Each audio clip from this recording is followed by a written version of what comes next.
Namaskaram girls. We are learning the 8th chapter, that is Indian economy before and after independence. In that we learn how the agriculture is, how the industrial development,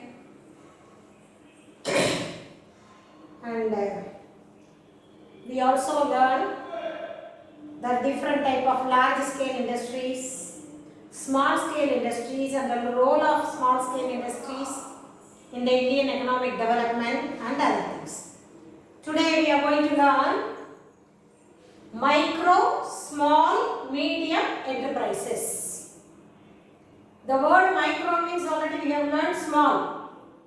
So there is a little difference between the micro and small.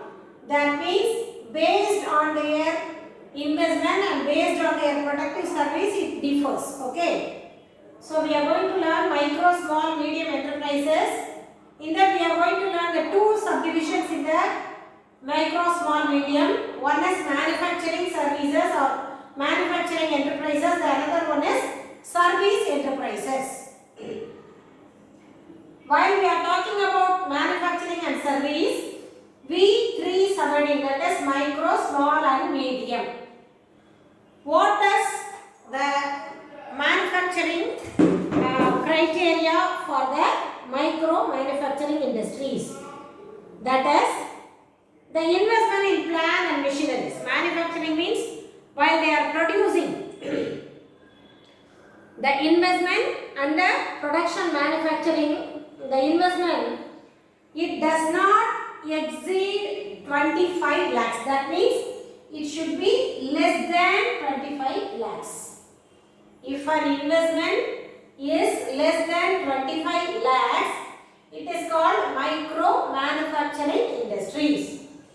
In the same way, if the investment is between 5 lakh and 5 crore, that is called small manufacturing industries.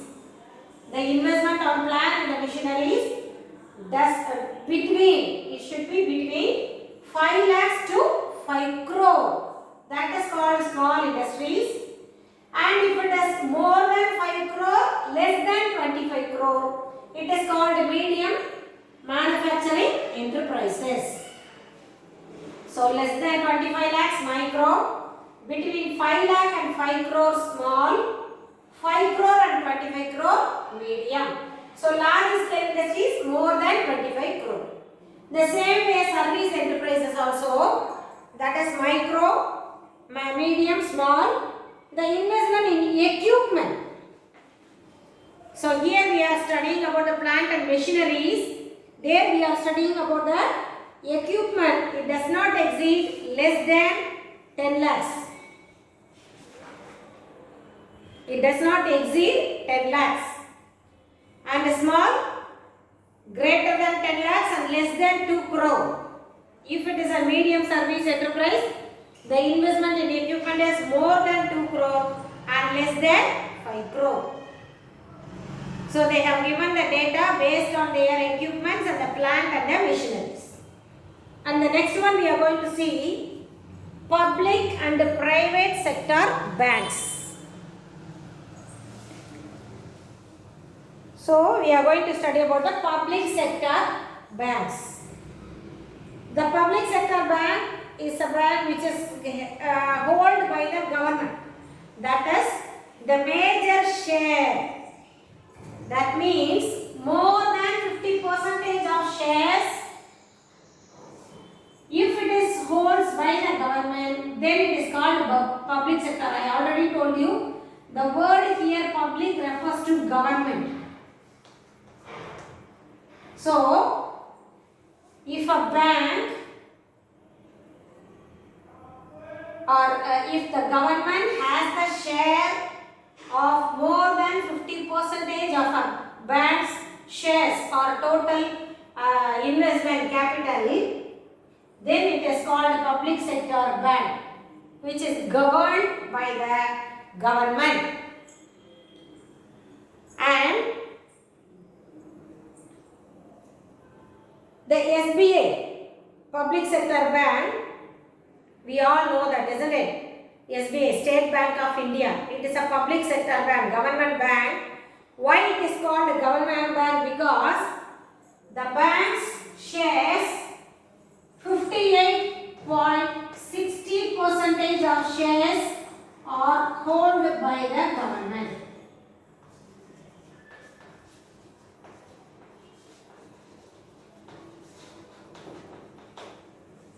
Why SBI is called public sector bank? Because the total shares 58.60% of shares are held by the government. So it is called a public sector bank.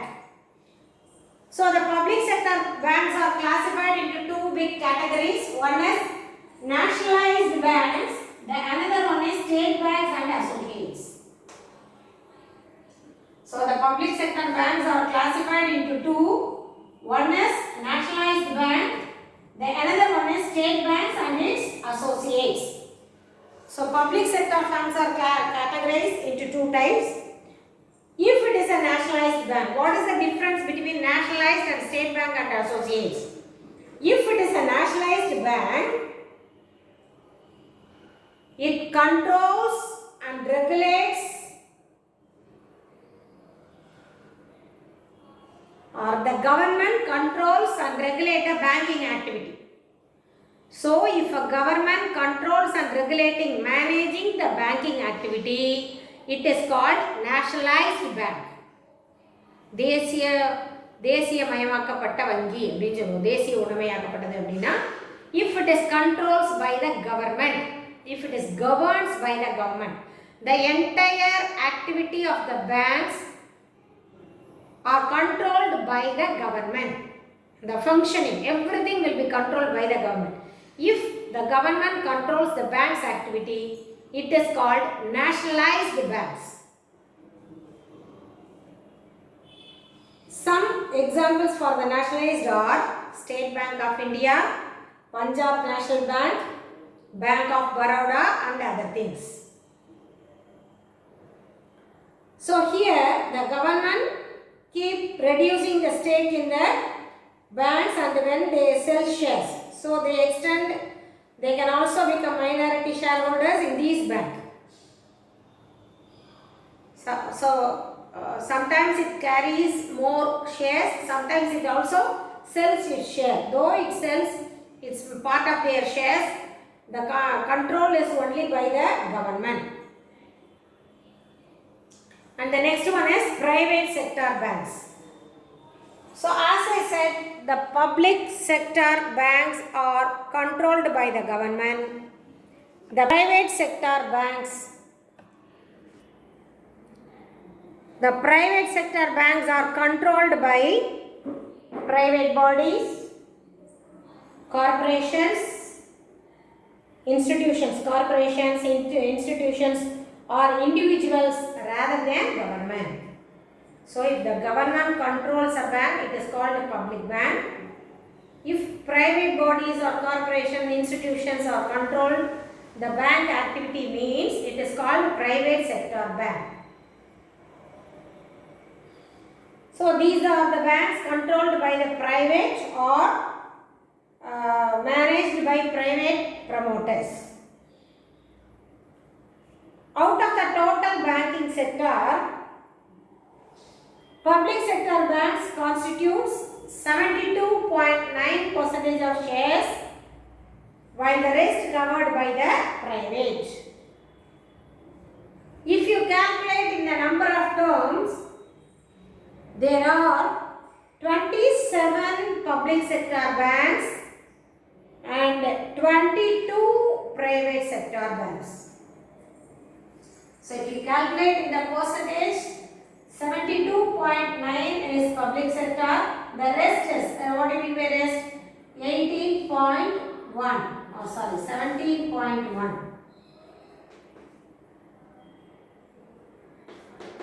It is private sector banks.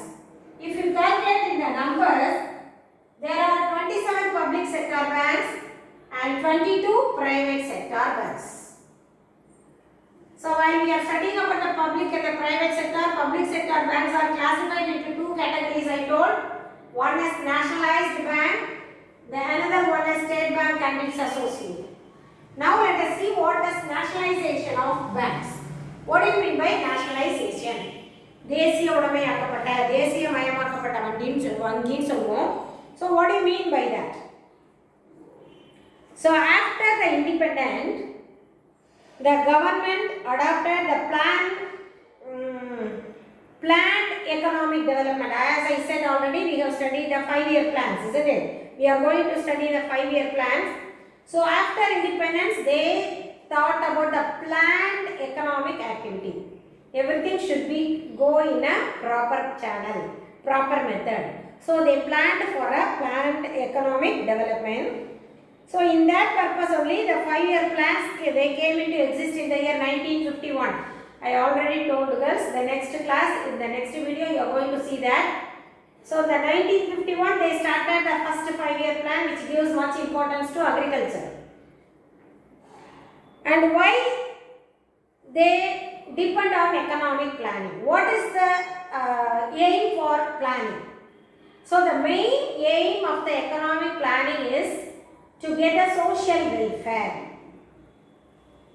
Because before independence, the commercial banks were under the hands of the privates, that is private sector. So these private sector banks, they did not help the government for its economic activity or economic development. Before independence, 1947, there were banks. So those banks were controlled by the private promoters. Those private banks did not help the government for its economic growth or economic development. So this made the government to declare the banks to be nationalized.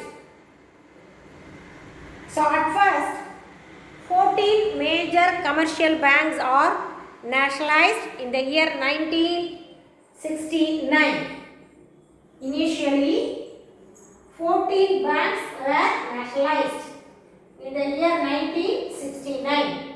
And then in the year 1980, another 6 commercial banks were nationalized. So if you have seen the Canara Bank, State Bank of India and other banks, you can see that it's a Government of India undertaking. அப்படின்னு கீழே போட்டிருப்பாங்க. அதாவது தேசியமயமாக்கப்பட்ட வங்கி அப்படின்னு அர்த்தம். Nationalized bank. It comes under the control of government. Government means nothing but the banking sector control யார் கண்ட்ரோல்ல தான் வரும்? Reserve Bank of India, RBI ஓட கண்ட்ரோல்ல வந்துரும். So the initially 14 major commercial banks came under nationalized banks. It has happened in the year 1969 on 19th July. Then in the year 1980, 6 more commercial banks were nationalized. Why they nationalized these banks? Now we are going to see the objectives of the nationalization of banks. The first or the prime motive is social welfare. As I said, before independence, there were so many banks. They did not help the government for the economic development or the people development. So the government decided to nationalize the bank. Why? Because it wanted to achieve the social welfare. So the prime and the foremost motive is to achieve social welfare. And also during that time, after the immediate independence, I already told you, they were not much developed in the agricultural industries or other things. So if they want to overcome their obstacles, they need fund, isn't it? Because in the earlier stages, all the other things were, all our resources were looted by the British people. So after getting the independence, immediately the people were not able to promote their business or other things with a fund, because they do not have much fund with them. So those industries, agricultural area and the industrial areas, they need funds to solve their problems, to upgrade their category. So these banks are nationalized for helping these agricultural and industrial development, and also it wanted to expand its funds. So to giving for fund to all the business people. And the second one, to curb the private monopolies. What do you mean by monopolies? I already told you, only one seller will be there. He would be the price maker. So he fixes the price. Either the demand or supply will be fixed by him. So to avoid, to curb means to eliminate the private monopolies, the banks are nationalized. Because in the private banks, even nowadays also, you can see the interest rate compared with the nationalized banks and private banks, it differs a lot. For example, Canara Bank and Muthoot Finance, Muthoot Pincard, Muthoot Bank, the rate of the interest is high compared to Canara Bank and State Bank. So they are become the monopolies. They dominate the society. To eliminate their monopoly competition, government nationalized the bank. And also for the smooth supply of credit. People, if they need credit, they have to get the amount. They get the fund with the help of less amount of interest, isn't it? Only then they can lend loans. So to confirm the less interest rate, the government nationalized so many banks. And also third one, to increase the banking habit in the rural areas. So the government, it has branches in all over the areas, isn't it? Nowadays we can see number of branches for nationalized bank. Why they have started? Why they extended their branches? Because they wanted to increase the banking habits in the rural areas. If there is a bank in a village or the rural area, only then the people should have the awareness to deposit their money. It will stimulate their saving activity, isn't it? Saving attitude. So to increase the banking habit, the banks are nationalized and number of branches were started even in the rural areas. And the last one, reduce regional imbalance. Why they have started different number of branches? To reduce the regional imbalance. If banking sector is congested in only the urban areas, the rural people, they suffered a lot. They will not get funded. They will not get their credit. They will not get loan amount. So to bring the balance between the regionals, the nationalized banks are nationalized and it was started many branches in the rural area so that they can reduce the regional imbalance. For example, ரொம்ப resources நிறைய இருக்கக்கூடிய இடமா இருக்கும். அவங்களால machineries போட்டு செய்ய முடியாதவர்களாக இருந்தால் அந்த இடத்துல ஒரு பேங்க் வந்து லோன் கொடுத்தாங்கன்னு வைங்களேன், அந்த ரிசோர்ஸஸை மேக்ஸிமம் யூட்டிலைஸ் பண்ணி அவங்க என்ன செய்வாங்க, they will start production and they will export இல்லையா. அவங்களுக்கு தேவையான போக மற்றதை எக்ஸ்போர்ட் பண்ண முடியும். ஃபார் எக்ஸாம்பிள், இப்போ சில இடத்துல ரிசோர்ஸஸ் இருக்காது, பட் அவங்களால என்ன செய்ய முடியும்னா அவங்களுக்கு ஹியூமன் பவர் இருக்கும், மேன் பவர் இருக்கும். ஸோ அவங்க என்ன செய்வாங்க, பேங்க்கில் கடன் வாங்கி வெளியிலேருந்து கொண்டு வந்து கூட ரா மெட்டீரியலை கொண்டு வந்து கூட என்ன செய்ய முடியும், அவங்களால உற்பத்தி செய்ய முடியும். So that they can get the balance in all the parts of the region. And the next one, new branches. I already told you, widespread branches they started because before the independence the number of banks are inadequate. It's not sufficient. Only less number of branches are there. So only the people, those who are in the urban areas only, they utilize the usage of the banks. So to reach even in the low grade people, the government nationalized the bank and it started new branches both in the rural and the urban areas.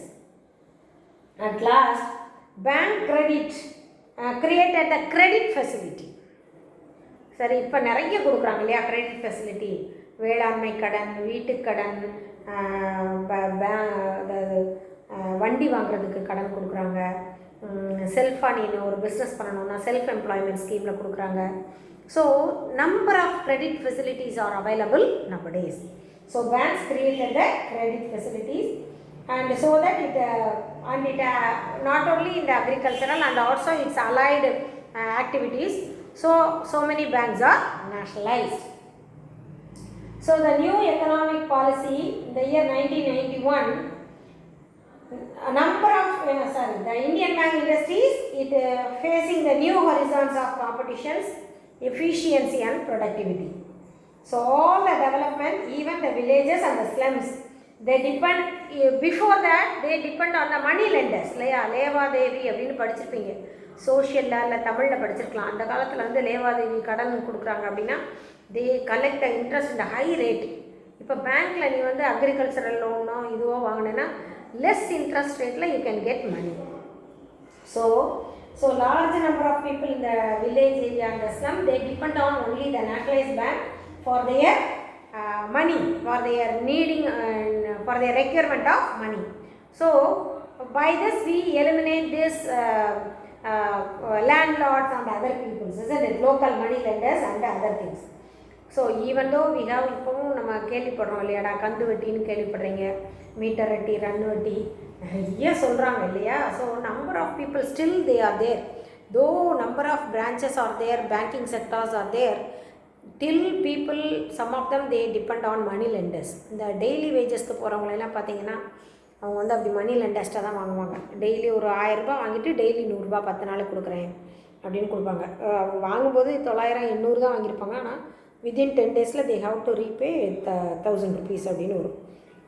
So still we have that. So it is a misfortune, unfortunate. Though we have the bank facilities and other things, still we have these people like money lenders and other peoples.